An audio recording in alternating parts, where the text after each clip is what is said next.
Hai teman-teman, pernah kepikiran nggak bagaimana cabai yang menjadi sambal di bakso atau mie ayam bisa tumbuh dari sebutir biji mungil?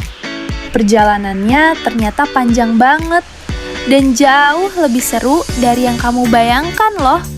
Dan semua petualangan itu dimulai dari BRMP Hortikultura.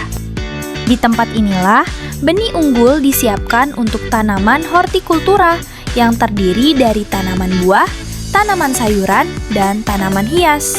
Salah satu tanaman hortikultura yang dikembangkan di sini adalah cabai, yang sering diulek ibu di dapur untuk dibuat sambal atau campuran makanan kesukaan kita.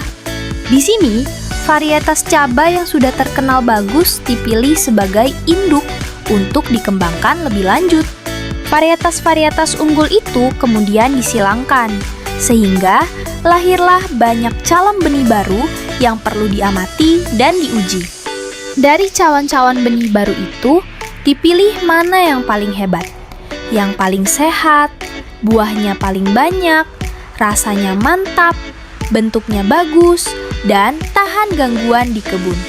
Dari tanaman hasil persilangan yang terpilih inilah lahir varietas unggul baru. Varietas unggul baru tersebut pun diperbanyak untuk kemudian disebar ke petani. Dan begitu benih unggul itu sampai di tangan petani, petualangannya pun berlanjut di kebun. Petani mulai menyemai benih unggul itu di tray semai agar tumbuh menjadi tanaman kecil yang sehat. Setelah tanaman kecil itu cukup kuat, petani memindahkannya ke tempat tumbuh yang baru. Bisa ke bedengan di kebun atau ke polybag.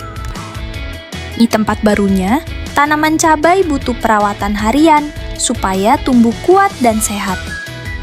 Setiap hari, tanaman disiram 1-2 kali agar tanah tetap lembab. Pada umur 3 minggu, 6 minggu, dan 9 minggu, tanaman diberi pupuk tambahan supaya tumbuh subur. Gulma yang tumbuh di sekitar tanaman perlu dibersihkan setiap beberapa hari agar tidak berebut nutrisi. Meskipun sudah dirawat, ada beberapa gangguan alami yang memang bisa muncul pada tanaman cabai. Misalnya, ada ulat pemakan daun yang membuat daun menjadi bolong-bolong. Ada juga kutu daun kecil yang mengisap cairan tanaman. Selain itu, terkadang tungau merah bisa membuat daun menjadi keriting. Dan ada nematoda yang menyerang akar tanaman dari dalam tanah. Untuk mengatasinya, petani harus rajin mengamati tanaman setiap hari. Jika diperlukan, petani juga menyemprot pestisida seminggu sekali sesuai aturan yang aman. Dengan perawatan dan pengendalian yang tepat, tanaman cabai akhirnya tumbuh kuat dan mulai mengeluarkan bunga putih kecil.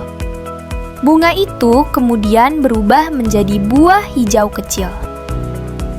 Semakin besar, buah cabai perlahan berubah menjadi merah cerah saat matang. Kalau warnanya sudah merah sempurna, itu artinya cabai kita siap dipanen. Hore! Bayangin, cabai yang dulu cuma sebutir biji, sekarang sudah siap memberi rasa di dapur. Semua itu bisa terjadi karena ada banyak orang yang bekerja di balik layar, mulai dari peneliti, penangkar, hingga para petani yang menanam dan merawatnya di kebun. Dan siapa tahu, suatu hari kamu menjadi salah satu orang yang membuat pertanian Indonesia semakin hebat.